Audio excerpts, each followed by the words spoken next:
Olá, queridos, graça e paz de Cristo Jesus seja rica e abundante sobre a sua vida. Amém? Espero que a sua semana tenha sido muito boa e espero que você esteja chegando para a nossa aula hoje muito animado. Hoje nós estamos entrando aqui em Josué, capítulo 11. Vamos estudar um pouquinho mais sobre esse livro, né? Nossa classe aqui de discípulos é a classe de Josué. Estamos estudando o livro de Josué e você é convidado, convidada a participar e que juntos possamos crescer.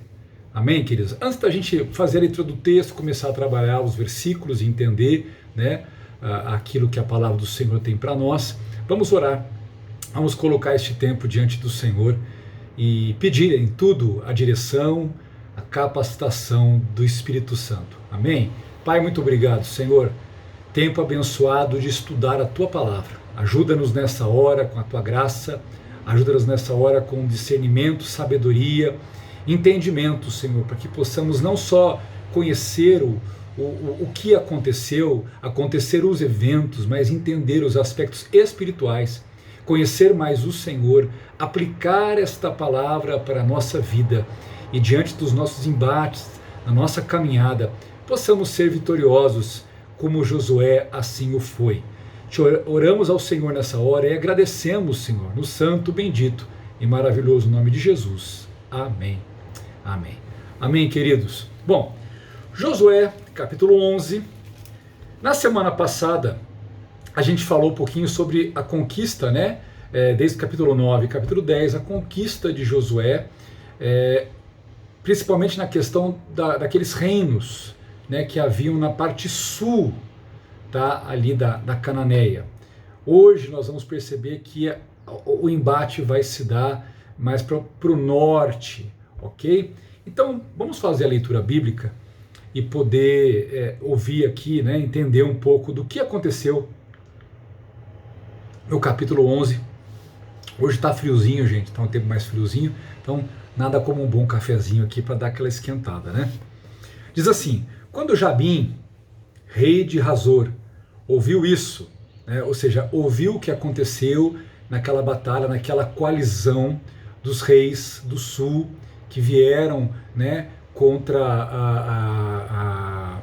a cidade de, vai dar o branco aqui, a cidade de Gibeon, e aí eles foram socorridos por Josué e o exército israelita, tá, sabendo o que aconteceu, tá, ou seja, sabendo tudo, ouvindo tudo isso, o texto diz: enviou mensageiros a Jobabe, rei de Madom, ao rei de Siron, ao rei de Aczaf, e aos reis que estavam ao norte, na região montanhosa, na Arabá, ao sul de Quinerete, nas planícies e nos planaltos de Dor, da banda do mar, ao cananeu do oriente e do ocidente, ao amorreu, ao eteu, ao ferezeu, ao jebuseu, na região montanhosa, e ao Eveu ao pé do Hermon, na terra de Mispa. Saíram estes e todos os seus exércitos com eles, muito povo, como a areia que estava no mar, em multidão, e muitíssimos cavalos e carros. Todos estes reis se ajuntaram, vieram e se acamparam junto às águas de Merom, para pelejarem contra Israel. Vamos até aqui, até o verso 5. Depois do verso 6 a gente vai construindo aqui um pouco mais sobre a narrativa. Bom, queridos, como eu disse, o capítulo ali 9 e 10, a gente tem toda essa questão dos embates que foram mais ali ao centro-sul, tá? Dessa região toda da Cananeia, tá? Ali de Jericó, Ai, e aí então eles desceram ali ao sul. Nós vimos isso na aula passada. Se talvez você estiver hoje pela primeira vez aqui assistindo, vale a pena você assistir a aula número 10, tá? Nós estamos na aula 11, a aula número 10, ela fala sobre o capítulo 10, ok? Então, nós vimos as conquistas de Josué, tá? Contra essa coalizão no reino dos reinos do sul. Agora, queridos, capítulo 11, nós vamos ver o que? Que diante dessas vitórias, diante, né, desses acontecimentos, isso chega até o conhecimento desse Jabim, tá, o rei de Hazor, tá? Nós vamos daqui a pouco entender um pouquinho mais o que era essa cidade dentro desse contexto, né, dos países, das nações ali, dos povos mais ao norte. E eles também decidem o que? Fazer uma coalizão. Na verdade, você viu aqui que esse rei, tá, o Jabim, o rei de Hazor, ele manda então mensageiros, tá? Ali a Madon, a Siron, a Akzaf, provavelmente países mais próximos, reinos mais próximos, né? Povos mais próximos, e depois ele começa a citar aqui vários lugares ao norte, que você observa que nem fala o nome em si do povo, mas a citação tem a ver com a região onde esse povo está, né? E o fato esse reino, né, o reino de Razon aqui do rei Jabim, essa cidade, né, que é na região centro para o norte da região da Cananéia, ela era uma cidade proeminente. Talvez das cidades do norte, talvez ela fosse talvez a maior cidade ou a maior. Havia muitas essas coisas da cidade-estado, né? Então era uma grande cidade, ela era um polo, então ela tinha todo um poder, né, um poder ali de influência. Por isso que a gente vê, não apenas por causa do desafio, mas muitos dos reis ali acabavam atendendo rapidamente ao chamado do rei de Hazor, justamente porque a cidade era muito importante, era uma cidade grande, era uma cidade estratégica, tá? Tanto que no versículo 10, se você ler aqui rapidinho, só para a gente citar, né, fala que Hazor, dantes, né, ou seja, antes de ser conquistada pelos israelitas, o texto fala que ela era a cabeça de todos estes reinos. Que todos estes reinos? Esses que nós lemos aqui que recebem os chamados aqui, né? O rei de Madon, de Siron, de Akzaf, os reis que estavam na região montanhosa, ao norte, Arabá ao sul de Quinerete, e assim por diante. Tá? Ou seja, era uma cidade de maior influência, de maior poder, tá? Uma cidade estratégica, tá? Naquela região. Então esse rei manda mensageiros para, nós vemos aqui, para esses outros reis, convocando essa turma toda para a batalha, tá? Convocando e dizendo, olha, os reis do sul foram derrotados, né? Jericó já foi conquistada e destruída, Ai já foi conquistado e destruído, várias outras cidades ali foram conquistadas, e se nós não nos juntarmos para fazer uma frente contra Israel, nós também seremos conquistados e destruídos. E Jabim, o rei de Hazor, ele sabia que a sequência direta ali, a direção seria automaticamente a cidade dele não demoraria para ser atacada. Tá? Até pelo tamanho da cidade, não demoraria. Então ele se mobilizou muito rápido para fazer essa coalizão. E o que o texto diz? O texto diz que vem uma multidão que fala aqui como se fosse uma multidão como a areia do mar. A ideia de usar essa ilustração como a areia do mar, né, é justamente para mostrar, né, para enfatizar que era uma quantidade incalculável de pessoas, tá? Então você vê, ele cita aqui os 3 primeiros reis aqui pelo nome e depois a descrição toda geográfica. O que é interessante aqui, só para a nível de informação, ele cita aqui, quando ele fala da região montanhosa, né, na Arabá, ao sul de Quinerete, nas planícies. Essa Quinerete, essa região, querido, é depois a região que nós vamos conhecer já no tempo neotestamentário, né, no tempo de Jesus ali, porque ele fala, né, ele vai a Quinerete nas planícies, nos planaltos de Dor, da banda do mar. Ou seja, ele está dizendo, a informação, gente, aqui era algo bem longe, tá? Bem distante até. E essa Quinerete, depois, né, isso era chamado naquele tempo, mas depois nós vamos conhecer ali que é a região do Mar da Galileia. Lembra lá o Mar da Galileia, aonde, né, Jesus ali fez milagres, tanta coisa descrita, né, nos evangelhos ali no Mar da Galileia, e aqui nós estamos vendo muitos séculos e muito tempo antes, né, nós estamos vendo aqui esse lugar, então não era o Mar da Galileia, esse lugar era um lugar chamado a região de Quinerete, tá? Então Desculpa. Aí você vê os povos ali, né, que habitavam ali, os povos cananeus com as suas diferenças, e eles habitavam ali, eles estavam. Aí ele fala Planaltos de Dor, né, em algumas versões aparece Nafote Dor, né, que é uma região que era uma região que tinha um porto marítimo ali no Mediterrâneo, né, no mar Mediterrâneo. Ou seja, é bem interessante, né? Desde regiões montanhosas até regiões que estavam ali já marítimas, né? Próximas ao mar Mediterrâneo, todos esses lugares. Então é interessante como essa descrição geográfica mostra que os mensageiros foram muito longe. Eles foram muito longe mesmo, por isso que você vê essa grande movimentação. Ele consegue movimentar, isso também mostra a importância que Hazor tinha em todo esse contexto, nessa região mais ao norte de toda essa terra, da terra de Canaã. Ok, queridos? Vamos lá, versículo 3, fala também uma informação importante, que ele fala assim: ao cananeu do oriente, do ocidente, ao amorreu, ao eteu, ao ferizeu, ao jebuseu, na região montanhosa, ao Eveu, ao pé do Hermon, na terra de Mispa. Interessante também aos Jebuseus, tá? Os Jebuseus, queridos, eram os habitantes de Jerusalém.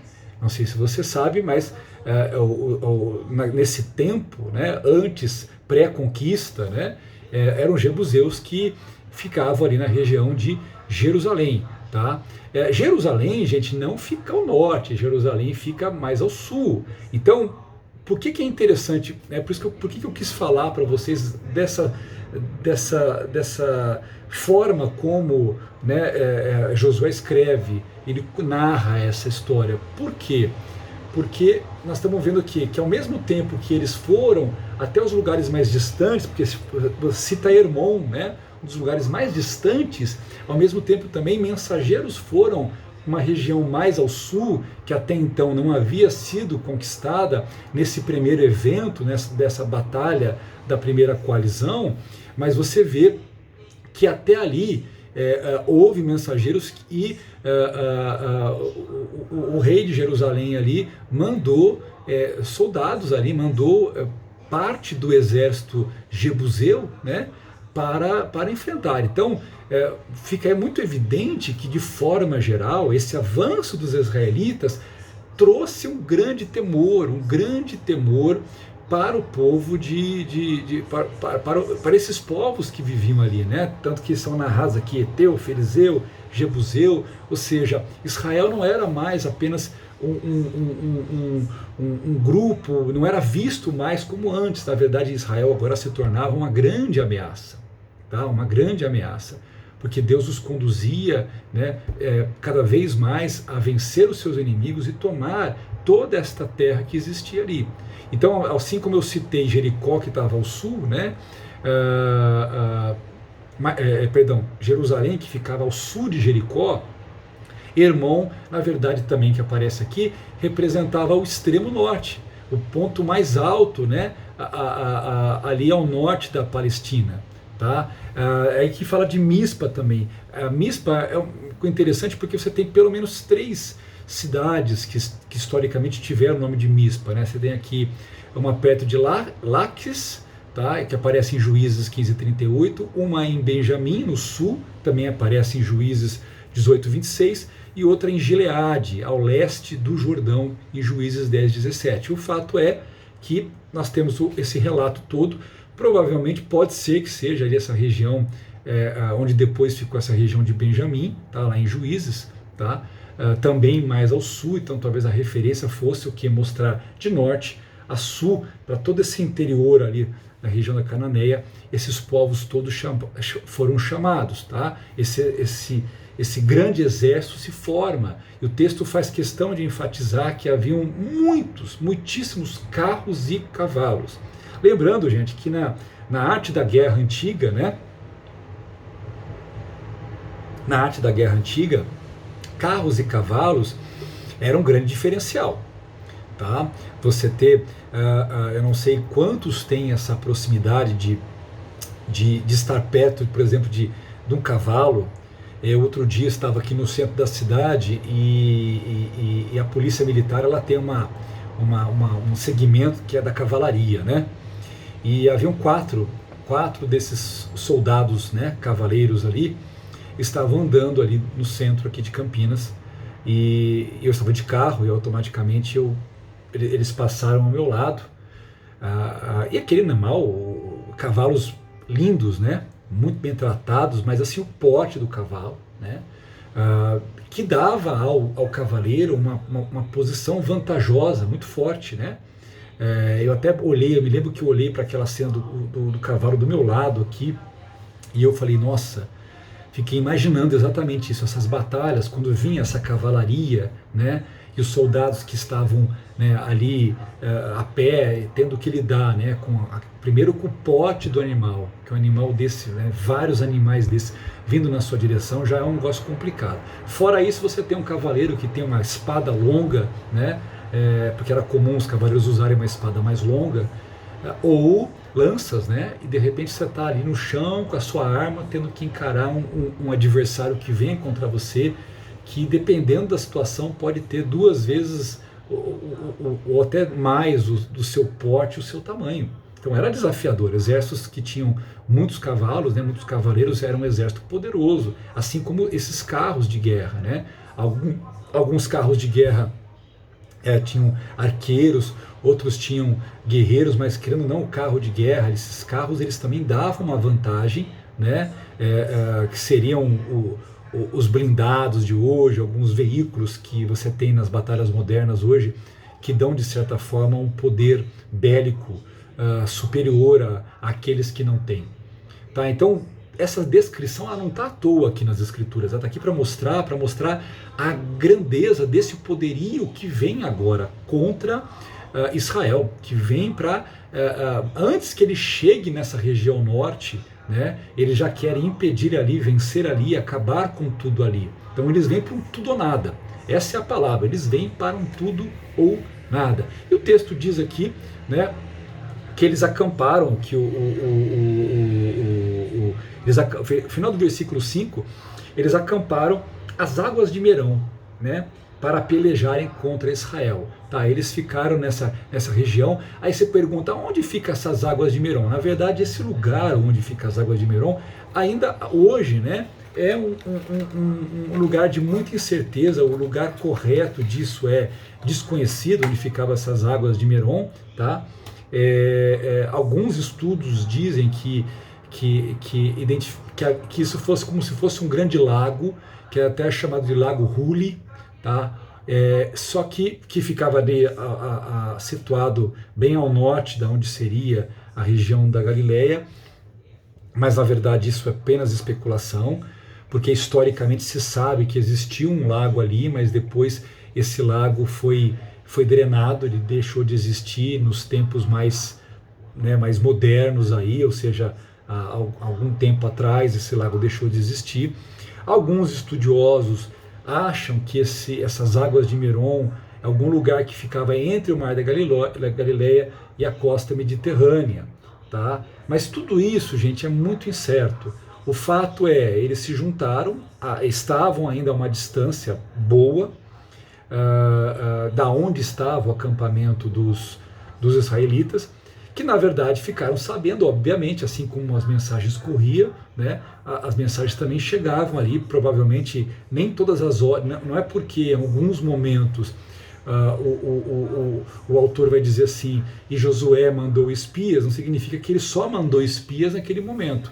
Tá? Então provavelmente haviam aqueles que ficavam ali na terra de olho, tá? E as informações chegarão a um grande exército, tá? Porque o versículo 6, vamos ler o que o versículo 6 fala assim: disse o Senhor a Josué, não temas diante deles. Ou seja, Josué já sabia, essa informação chegou a Josué.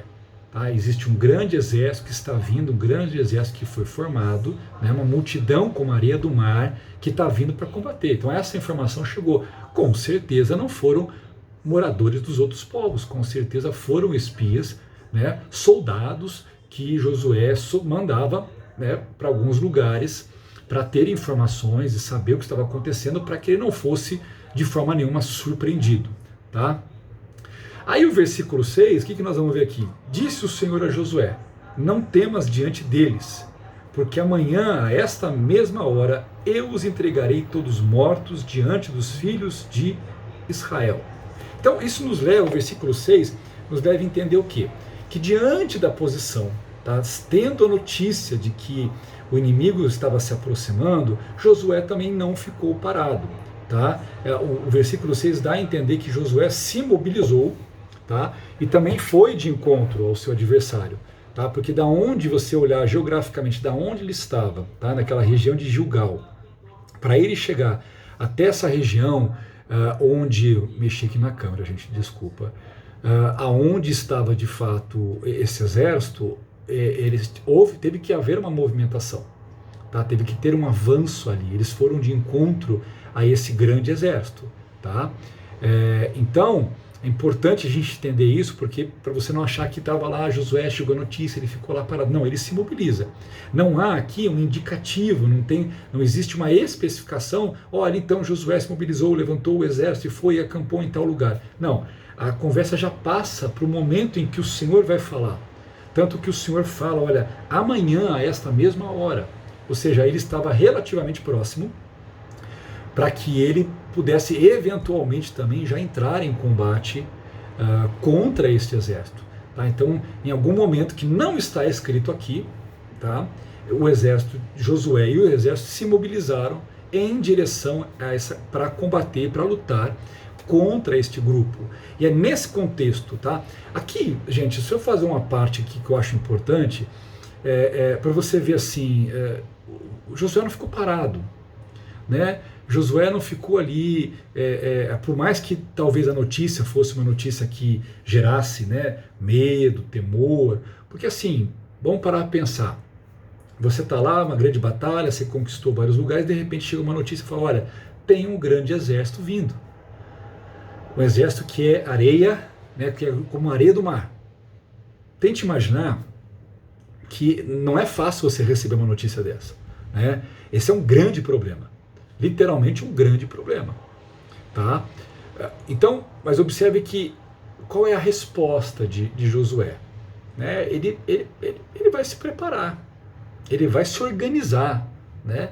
Isso traz algumas lições para a nossa vida, né? E eu penso que como cristãos, como filhos de Deus, a gente constantemente, a gente sabe que a qualquer momento nós podemos estar debaixo de algum embate, de alguma situação, né? E nós temos que estar preparados. É fato que a gente não tem como saber o que virá pela frente. Às vezes a gente percebe que a gente percebe, né, consegue entender que nós estamos diante, às vezes, de um grande problema, de uma situação muito difícil. Mas a postura não é da gente se acovardar, a postura não é a gente ter medo, a postura não é a gente fugir, né? O Josué não faz isso, né? Josué, ele vai se preparar, vai fazer o que ele pode fazer. Tem um grande exército vindo, então vamos nos organizar, vamos organizar os soldados, vamos organizar as coisas e vamos diante disso. Mas, o que eu tenho falado em várias das últimas aulas? Todo esse processo que tem acontecido desde que Josué atravessa o Rio Jordão e começa lá, através de Jericó, as batalhas, todo esse processo, acima de tudo, é um processo de Deus. Não é apenas um processo de conquistar a terra. Às vezes nós perdemos esse foco, nós achamos que tudo se trata de fazer aquilo, de resolver aquilo, de lidar com aquilo, né? Mas na verdade existe uma lição muito maior. O Senhor está ensinando Josué e automaticamente também o povo ali, os príncipes e todos, a confiar no Senhor, a depender do Senhor, a conhecer o Senhor. Tudo isso leva a algo maior. Não é apenas a terra pela terra, ainda que eles estejam lutando pela terra, mas Deus, através de tudo isso, está trabalhando. Queridos, isso vale para nós aqui. Às vezes nós achamos que é a situação, temos que resolver isso, e nós esquecemos que é um trabalhar de Deus para que venhamos verdadeiramente a confiar nele, que venhamos verdadeiramente estar debaixo da vontade dele, na direção dele. Então Josué, mas isso não, confiar em Deus, entregar as coisas na mão de Deus, também não significa não fazer nada. Não é cruzar os braços, cruzar as pernas e falar, Deus, faz aí. Não. Envolve, e sempre existe uma parte nossa. Isso é sinérgico, né? Sempre existe uma parte nossa, algo que eu tenho que fazer. Um papel que eu tenho que fazer. Qual era o papel de Josué? O papel de Josué, prepare o exército, alinhe as coisas, coloque ali os sacerdotes, põe a arca no lugar onde ela tem que estar e vá. É claro que no coração de Josué há um temor. Né? Será que nós vamos conseguir lidar? Né? A gente viu aí, Deus deu uma grande vitória, mas agora a gente venceu uma coalizão de reis, mas agora nós estamos sabendo que o negócio é maior ainda.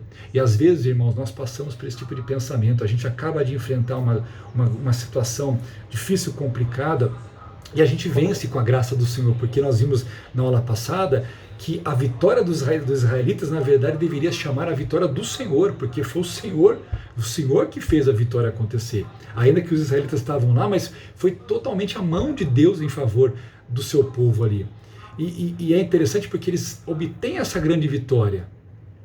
Mas aí agora vem uma notícia, agora vem algo maior ainda, um exército maior. Eles são tanta gente, são vários carros de batalha, são vários cavalos ali, ou seja, é um grande exército poderoso. Eles são como areia do mar. E talvez na cabeça de Josué, assim como na nossa, né? Tipo assim, a verdade, o Senhor nos ajudou nessa batalha, o Senhor nos deu vitória, mas agora o problema é maior ainda. Eu estou com uma luta maior. E aí a nosso sentimento assim, será que essa luta agora eu aguento? Será que essa situação agora eu aguento? Porque, ok, é verdade, eu reconheço, Deus nos deu vitória aqui, Deus nos deu vitória ali, mas será que diante dessa luta eu vou aguentar? Será que Deus vai me dar vitória? Será que Deus vai me ajudar? A gente tem esses questionamentos às vezes, né? A gente se vê numa situação muito mais complicada e a nossa expectativa ela é assim, tudo bem, é verdade, eu reconheço, até aqui ajudou o Senhor, mas será que aqui vai dar? Será que vai dar aqui? Que agora é difícil, agora é mais complicado do que era antes.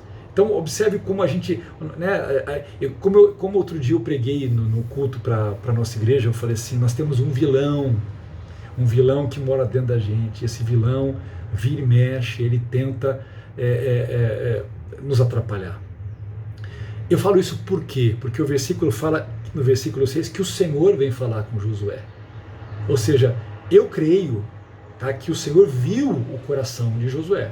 Até por aquilo que ele fala, ele viu temor no coração de Josué. É aquele famoso assim que às vezes você não fala, né? Mas assim, é igual aquela cena que você viu, olha a garganta aqui, ó. Você dá aquela engolida seca, né? Que não precisa falar muito, mas só aquela engolida já fala que dentro de você, na sua mente, no seu coração, você está temendo. E o Senhor fala, não temas. O Senhor está dizendo, olha, não temas. Diante deles. Ou seja, por quê? Porque eu acredito que havia temor no coração. E a mesma coisa que vale para Josué, vale para nós. Quantas vezes nós estamos aí e quantas vezes o Senhor vem e fala, não temas. Não temas. E o Senhor fala uma coisa tremenda, fala, porque amanhã, a esta mesma hora, eu os entregarei todos mortos diante dos filhos de Israel. O Senhor faz uma promessa ali, olha, eu vou entregar os teus inimigos nas tuas mãos. Nesse mesmo horário, amanhã, eu não sei que horas eram aí, que o Senhor falou com ele, mas está dizendo assim, olha, daqui a 24 horas, nesse mesmo horário, esse quadro que hoje é um quadro de um grande exército, eles vão estar todos mortos. Então o Senhor traz uma palavra poderosa, querido. Né? E ela é impressionante, porque assim, o que o Senhor fala agora é diante de um inimigo muito maior. Porque o Senhor está falando algo que Josué vai ter que crer.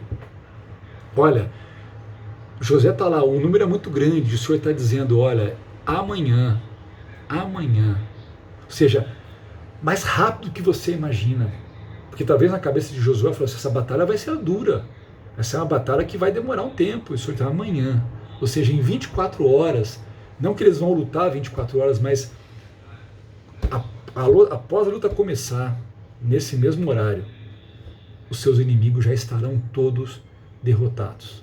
Então o Senhor fala para ele assim, olha, o Senhor diz para ele aqui, porque amanhã esta mesma hora. É interessante porque a gente vai encontrar um outro relato, quando Eliseu fala isso, né, ele vai dizer sobre a fuga de Samaria, né, do cerco que foi feito pelos sírios.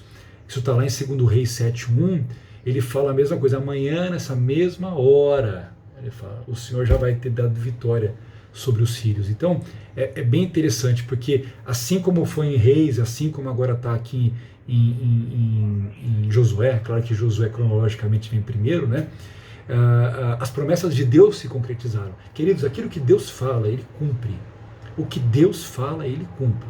Às vezes eu sempre digo que nós confundimos, né, as promessas de Deus e as promessas que nós gostaríamos que Deus tivesse feito, ou as promessas que nós queremos crer para nós. As promessas de Deus se cumprem. Tudo que Deus prometeu, Ele cumpre.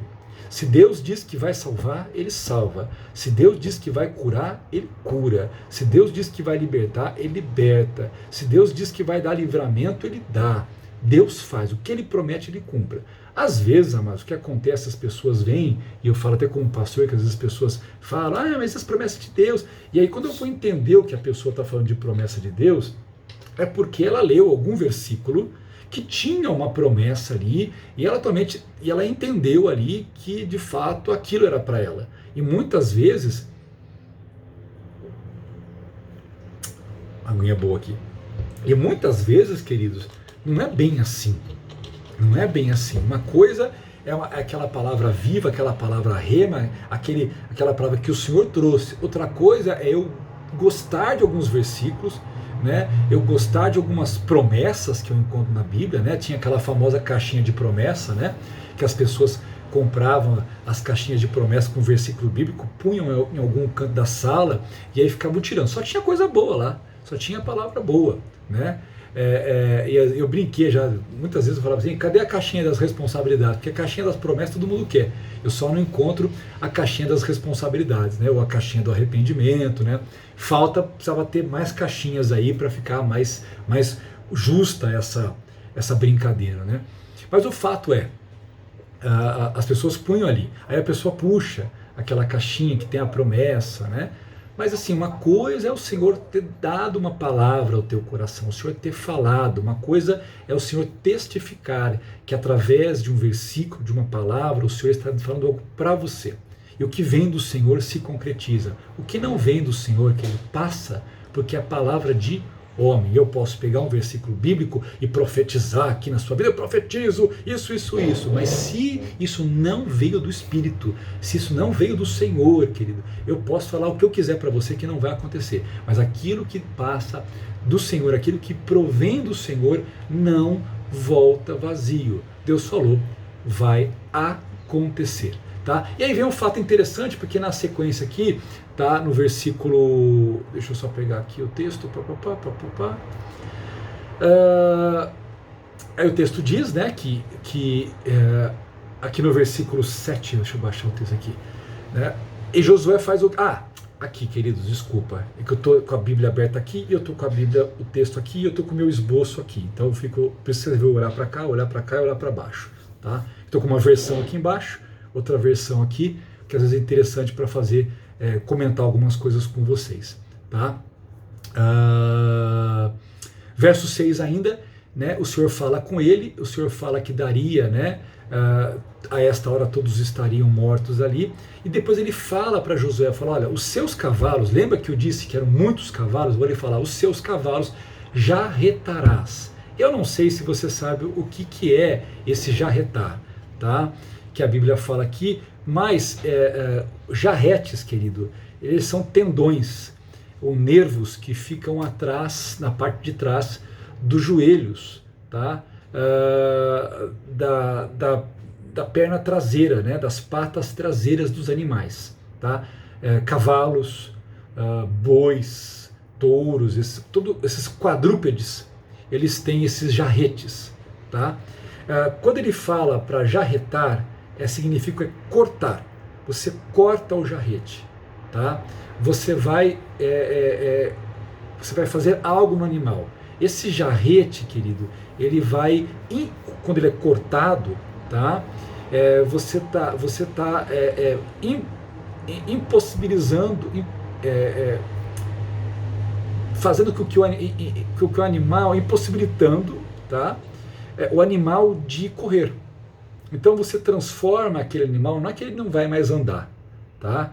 Esse animal ele vai ficar impossibilitado, inútil para ser usado na batalha. Então você pode pegar aquele animal, ele pode andar, o animal vai continuar a andar, mas ele não vai mais conseguir correr. E quando você pensa num carro de batalha, né, que era conduzido por cavalos, ou mesmo os cavaleiros, a vantagem que eles estavam era num animal que pudesse, né, não apenas andar, mas um animal que diante da batalha pudesse vir com grande força. Então esse animal que estava jarretado, ou seja, ele tinha o seu jarrete cortado, esse animal ele não conseguia mais desenvolver aquela força para correr. Então o Senhor está dizendo aqui, olha, eu vou te dar, você vai vencer todos esses inimigos, mas todos esses cavalos que vão ficar dessa batalha, vocês vão cortar o jarrete dele. Ou seja, esses animais todos vão ficar impossibilitados de serem usados para a batalha. E depois ele fala assim, e os carros, ou seja, todos esses carros de guerra que vão ficar na mão de vocês após a batalha, vocês vão colocar fogo. Lembra que agora há pouco eu acabei de explicar que nesse tempo cavalos e esses carros de guerra, eles eram, na verdade, valorizados, e eles traziam um poder de fogo, né, de guerra muito grande. Era a nata do poder bélico, e o Senhor está dizendo agora que após vencerem a batalha, eles têm que pegar esses animais e impossibilitar esses animais de serem usados novamente para a batalha e destruir todos os carros. Aí pergunta, por quê? Por quê, queridos? O que o Senhor, desde o começo, estava ensinando o povo? A confiar no Senhor, a depender do Senhor e não, né, se estribar no próprio entendimento, no próprio coração.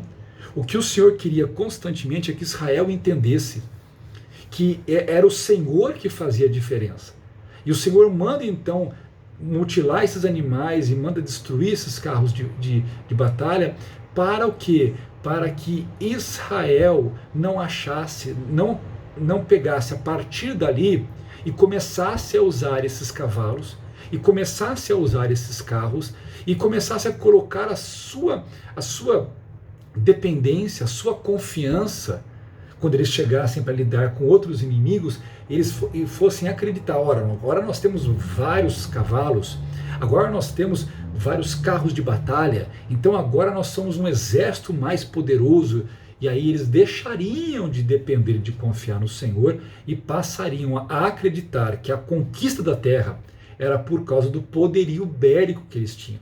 Então, quando o Senhor faz isso, o Senhor está o quê? Cuidando para que essa semente do orgulho, da prepotência, da independência de Deus, essa semente do mal, ela não voltasse a crescer ou não passasse a existir no coração deste povo. O que o Senhor queria? Que esse povo chegasse ali, mesmo em menor número, mesmo sem carro de batalha, mesmo não tendo de repente uma cavalaria, mas eles estivessem ali sabendo que o Senhor daria a vitória para eles. O Senhor queria mantê-los assim, né? E queridos, não é diferente, né? Muitas vezes a gente, sem perceber, a gente começa a colocar a nossa confiança, estribar o nosso entendimento, né? Porque temos aquilo, porque temos isso, e isso acaba sendo um grande problema para nós.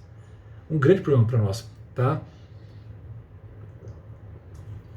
Então, esse texto é interessante porque Deus está cuidando para que o coração de Israel e de Josué não deixasse de confiar e depender no Senhor e passasse a confiar nessas coisas, né? Como a gente às vezes gosta de falar, uns confiam em carros, outros em cavalos, né? Mas eu farei menção, né, do Senhor nosso Deus, eu confiarei no Senhor nosso Deus. É exatamente isso. Esses exércitos todos se uniram e tinham lá uma quantidade enorme de carros e cavalos e achavam que com isso poderiam derrotar Israel, né? E na verdade não puderam, não porque Israel era um povo bom de batalha, mas porque o Senhor era com eles.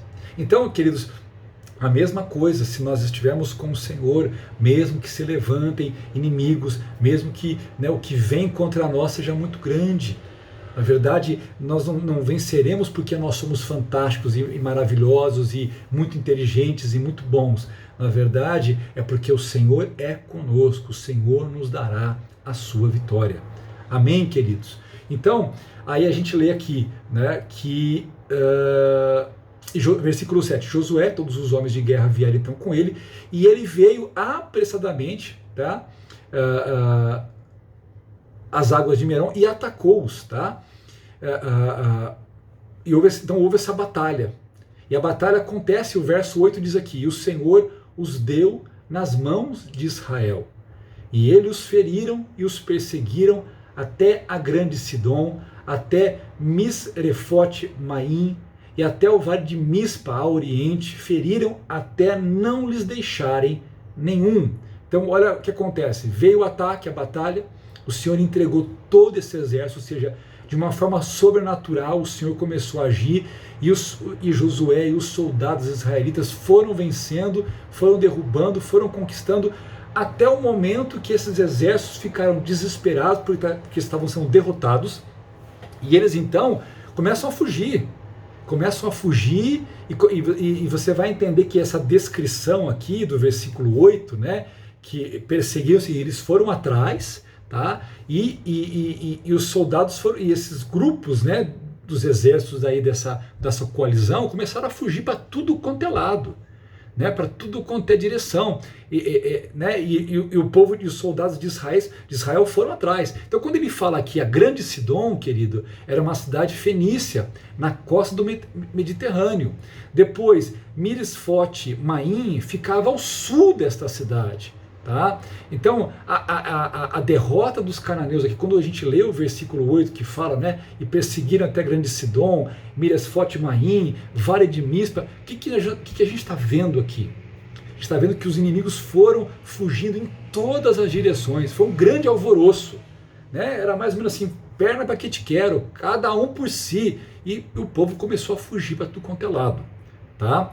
Isso me lembra o versículo de Deuteronômio 28:7, que fala assim, né?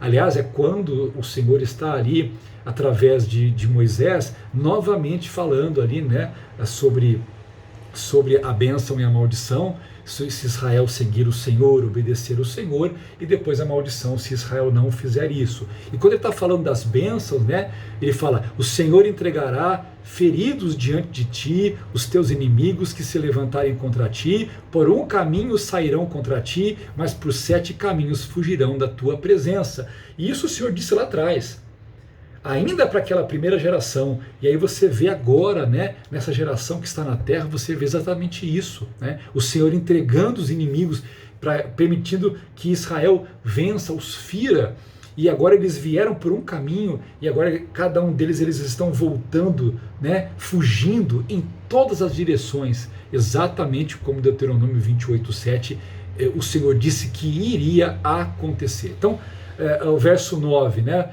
é a confirmação, fez Josué como o Senhor lhe dissera, os seus cavalos já arreteou e os seus carros queimou a fogo. Então olha que interessante, o Senhor deu vitória para Josué, eles venceram o inimigo, eles perseguiram os inimigos, tá? Mas Josué foi zeloso, ele fez o que ele tinha que fazer, sobrou aquele monte de cavalo, sobrou aquele monte de carro de guerra ali, e Josué não permitiu-se ser tentado a guardar aquilo e fala, não, vamos guardar, vamos utilizar. Ele bota fogo, né, ele obedece, põe fogo nos carros, e ele manda então jarretear todos os cavalos que estavam ali. Ou seja, Josué é zeloso, ele faz exatamente aquilo que ele foi instruído para ser feito. Isso que eles é um sinal para nós também, né? Muitas vezes nós queremos ver o agir de Deus, o mover de Deus, a vitória do Senhor, mas nós mesmos não estamos obedecendo ao Senhor, não estamos fazendo o que o Senhor nos pediu a fazer, estamos fazendo as coisas do nosso jeito, da nossa forma, quebrando princípios que Deus estabeleceu, e aí nós estamos dizendo, ó Senhor, por que a vitória não veio, por que as coisas não aconteceram? Porque na verdade não porque Deus é infiel, mas porque nós somos infiéis em cumprir o que o Senhor estabeleceu. Lá atrás, antes de entrar na terra, o Senhor disse para Josué, Josué, cuida para fazer tudo conforme está escrito. Não se desvie nem para a direita, nem para a esquerda, e se medita na lei dia e noite. Cumpra tudo o que ela peça para fazer, e você vai ser bem sucedido em tudo que você vier fazer. Você vai ser bem sucedido em todo o seu caminho. E é o que acontece aqui, a gente vê, o Senhor dá uma grande vitória, e Josué não perde o foco. Ele sabe que tem que fazer a parte dele, ele faz. Irmãos, que possamos fazer a nossa parte, que possamos fazer o que Deus tem nos pedido, que possamos ser zelosos em executar exatamente o que o Senhor tem nos colocado para executar. O restante, amados, Deus cuida, o restante Deus faz. Tá? Então aqui no versículo 10, após a batalha, né, e depois que ele manda jarretear os cavalos, ele manda queimar os carros, tá? E no versículo 10 diz assim, e naquele mesmo tempo voltou Josué e tomou a Hazor e feriu a espada ao seu rei, porque Hazor antes era a cabeça de todos estes reinos. E a todos os que nela estavam, feriram ao fio da espada e totalmente os destruíram. Nada restou do que tinha fôlego, e a Hazor queimou ao fogo. E Josué tomou todas as cidades destes reis e todos os seus reis, e os feriu ao fio da espada, destruindo-os totalmente, como ordenara Moisés, servo do Senhor. Então somente não queimaram os israelitas as cidades que estavam sobre os seus outeiros, a não ser Hazor, a qual Josué queimou. Olha que interessante aqui, para a gente avançar. Então após a batalha, né, é essa batalha que você vê os povos, né, tudo fugindo, cada um para o seu lado ali fugindo, tá? Você vê, há uma perseguição. É óbvio que essa perseguição ela vai até um certo ponto, porque o exército dos israelitas não ia se separar completamente. Perseguiram até certo ponto, depois eles recuam. Quando eles recuam e se reorganizam, o que o versículo 10 fala? Fala então que Josué foi até Hazor. Lembrando que Hazor era a cidade mais preeminente, aonde estava o rei que encabeçou tudo. Ele vai até Hazor, tá? Ele toma Hazor. Tá? Ele vai tomar Hazor. Obviamente, queridos, com essa batalha, com essa vitória, não só Hazor, mas todas as outras cidades, elas não tinham mais condições de resistir. Tá? Aqueles soldados que sobraram, que fugiram, né, para suas devidas cidades, eles não tinham condições, elas estavam totalmente desprotegidas. Mas Josué vai primeiro a Hazor, ele toma Hazor, e detalhe, assim como ele fez com Jericó e com Ai, ele bota fogo, ele queima, ele destrói, ele mata todos os moradores, tá? Ele mata todas as pessoas que estão ali, e ele então destrói a cidade. Tá? Como Hazor era a cidade cabeça, né, nada mais óbvio que ele vá lá, ele atinge a Hazor, e automaticamente ele quebra, no aspecto humano, natural, ele destrói o ponto mais forte, a cidade mais forte. E isso também abate ainda mais, gera ainda mais uma condição para todos os outros, né? Então ele vai até Hazor, ele destrói Hazor. Eu não li aqui o versículo 14, mas o versículo 14 fala assim: e todos os despojos dessas cidades, incluindo Hazor, tá? O gado, os filhos de Israel tomaram para si. Então somente a todos os homens feriram ao fio da espada, até que os destruíram. Nada do que tinha fôlego, e aí nada do que tinha fôlego humano, tá? Foi deixado com vida, ou seja, eles mataram todo mundo. Tá? Então todos os moradores foram mortos. O que é interessante é que ele queima e destrói Hazor, mas o texto diz que as outras cidades, tá, que eles foram tomando, que está no versículo 12, Josué tomou todas as cidades desses reis. O que é interessante é que ao tomar todas essas cidades, ele não destrói as outras cidades, tá? Ele só destrói Hazor, como eu já disse antes, ele destrói Jericó e Ai. Então, isso é importante, né? Apesar dele aniquilar a população, tá? Essas cidades não foram destruídas, e o que é bom, porque grande parte das estruturas que essas cidades tinham, né? Como por exemplo foi o próprio caso de Jerusalém, essas cidades então foram, essas estruturas que foram poupadas, elas acabaram sendo utilizadas por Israel, que não precisou reconstruir, tá? Porque a ideia de destruir Hazor, Ai e Jericó foi para que ali não fosse nada mais fosse edificado, mas as outras cidades, né? Eles então conquistaram as cidades, até porque não tinha inimigo, né? Não tinha quem pudesse resistir. Né, basicamente todos os soldados morreram em campo de batalha, então foi muito fácil tomar essas cidades. E depois, matando o povo ali, eles tinham a cidade toda, e os despojos de guerra de todas essas cidades, né, o gado, tudo ficou ali para eles, e a cidade onde eles passaram então a habitar. Nós vamos ver isso depois na segunda parte do livro, que é quando é a divisão da terra para o povo de Israel. Tá? Então, para a gente ver aqui exatamente isso. Uma observação, quando a gente fala assim que todos foram mortos, né, tanto em Hazor como nas outras cidades, eu falo porque hoje em dia, às vezes você tem aquelas pessoas, mas Deus, imagina, Deus sanguinolento, eu acho que era Josué que foi sanguinolento, que acabou gostando. Gente, deixa eu dizer uma coisa, hoje a gente vive um evangelho tão mimimi, né, a gente tem pessoas assim tão mimimi nas coisas, que ficam assim, mas tadinho das pessoas que estavam ali, tadinho do povo que estava lá, teve um monte de gente inocente. Não tinha gente inocente, tá? É importante entender isso, tá? Depois você leia lá Deuteronômio 7, Deuteronômio 20.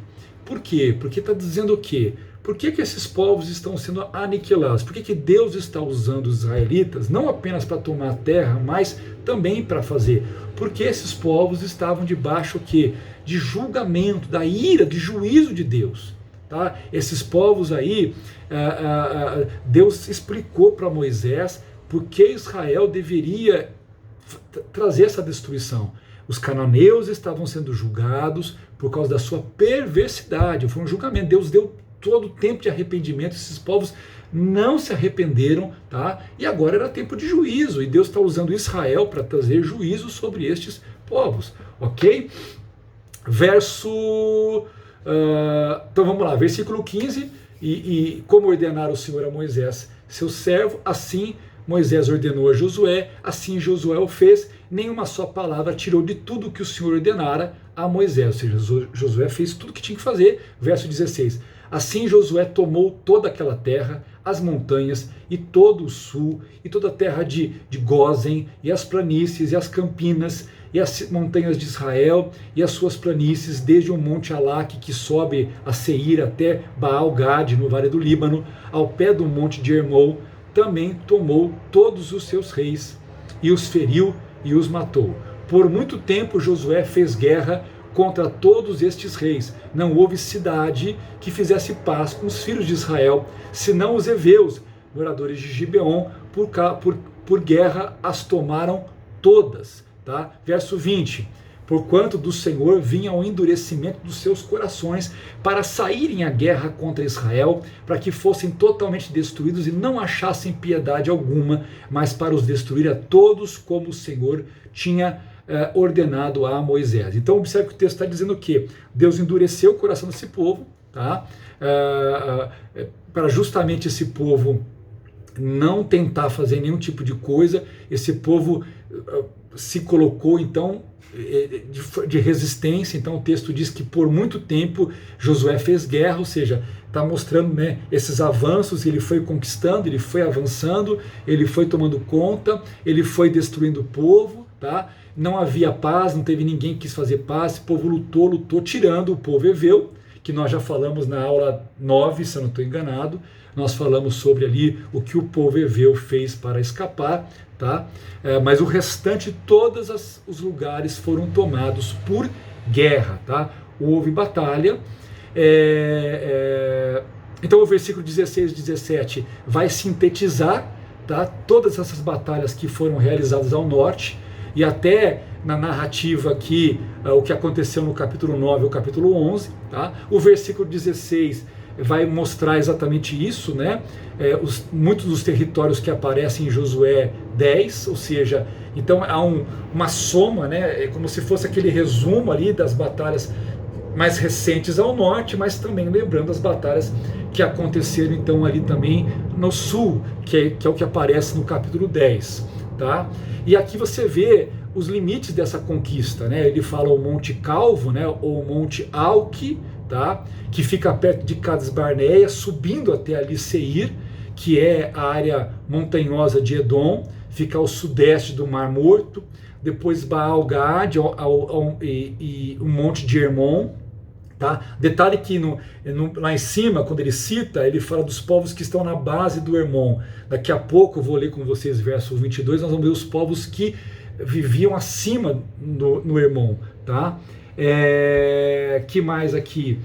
Baal-Gad, que estava no Vale do Líbano, que ficava a noroeste do Monte de Hermon. Ou seja, aqui nos é relatado os limites, até onde eles foram, até onde eles chegaram, né? Com toda essa conquista. Ou seja, gente, eles chegaram muito longe, eles conquistaram muita terra, eles destruíram muitos povos ali, eles conquistaram muitos reis e reinos que estavam ali, tá?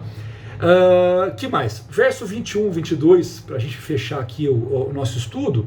No verso 21 diz assim: naquele tempo veio Josué, ou seja, que tempo? O tempo dessas batalhas que estão descritas no versículo 20. Tá? Naquele tempo veio Josué e extirpou os anaquins das montanhas de Hebron, de Debir, de Anabe, de todas as montanhas de Judá e de todas as montanhas de Israel. Josué os destruiu totalmente com as suas cidades.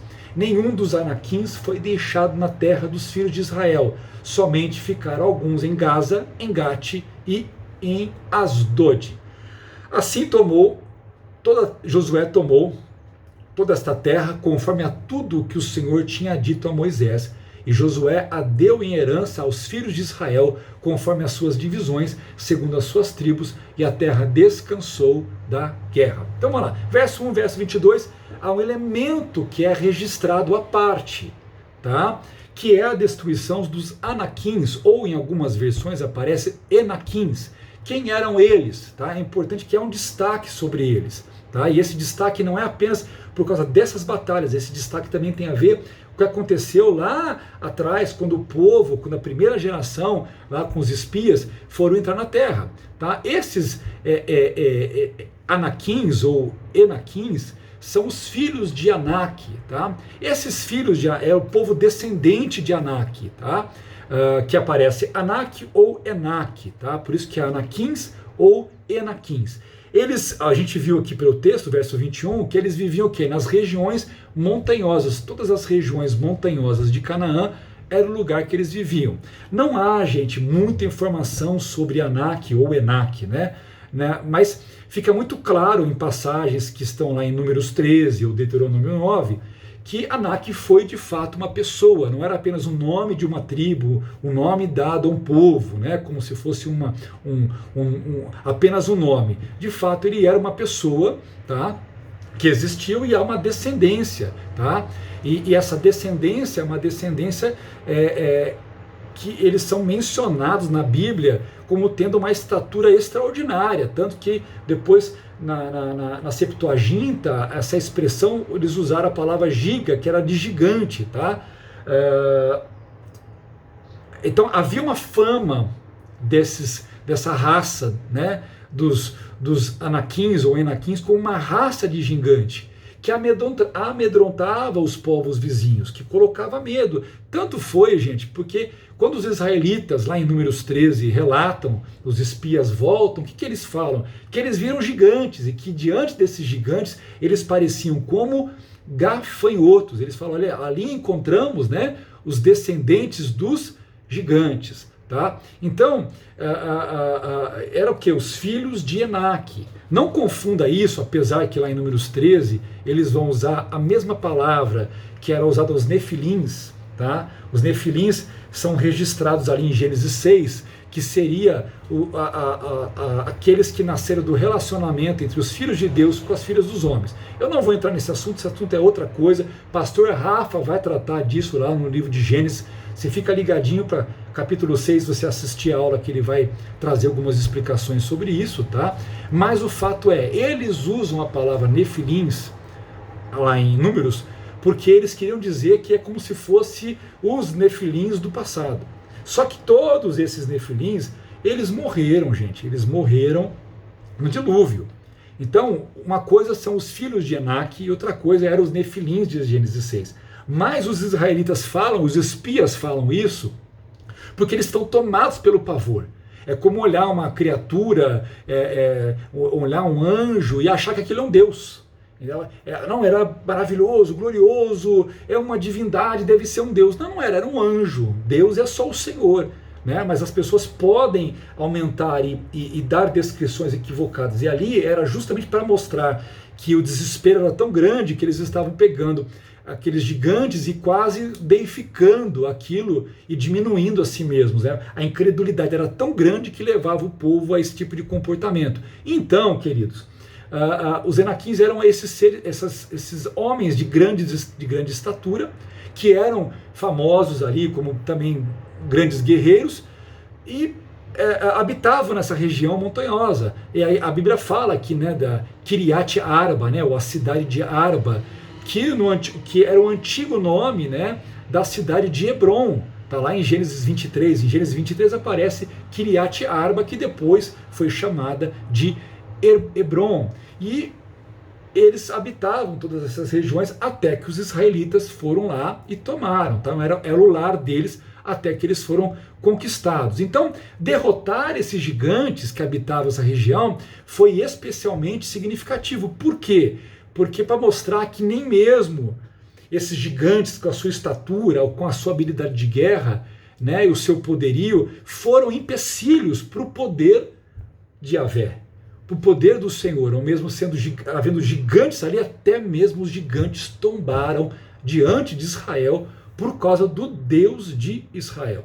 Então isso é importante, porque isso também era o momento de vencer algo que estava na história desse povo, de uma primeira geração que se viu como gafanhoto, porque não confiava no Senhor. E agora nós temos uma outra geração que, confiando no Senhor, derrotou os mesmos gigantes que a primeira geração não pôde derrotar. Então, quando eu estou confiando com o Senhor, eu estou na força do Senhor, eu consigo vencer situações que, se eu não estiver, eu sou derrotado por elas. Amém, queridos? Então, isso mostra que aquela geração atual, né, ela aprendeu a confiar no Senhor, independentemente do tamanho dos obstáculos ou do número de obstáculos que se apresentavam diante dela. E o verso 23, então, é um trecho que vai fazer esse fechamento. Né? Eu acho interessante falar que o Josué tomou a terra, conforme o Senhor tinha dito, né? O que o Senhor prometeu a Moisés, agora estava se cumprindo a Josué, e Josué agora daria isso como herança aos filhos de Israel, dividindo ali as terras, e fala, e a terra descansou da guerra, ou seja, depois de todo este tempo de batalha e conquista, chegava um tempo agora de descanso sobre a terra, né? Descanso dessas batalhas havendo sobre a terra. Amém, queridos? Espero que você tenha sido abençoado. Eu passei um pouquinho, eu gosto sempre de dar 50, 55 minutos, mas o assunto é muito bom, o assunto é muito interessante, tem muita lição para a gente aprender, muita coisa para a gente praticar na nossa vida. Vamos orar? Pai, muito obrigado por mais uma aula, por esse tempo, abençoa teu povo, que possam tirar lições preciosas para a sua vida, aplicá-las e viverem em vitória diante do Senhor e para a glória do Senhor. Agradecemos por esse estudo, Senhor. Dê uma semana abençoada a todo o teu povo. É a minha oração, meu pedido, e já agradeço ao Senhor por tudo em nome de Jesus. Amém e amém. Deus abençoe, uma excelente semana para você, na graça e na paz de Cristo Jesus. Até mais.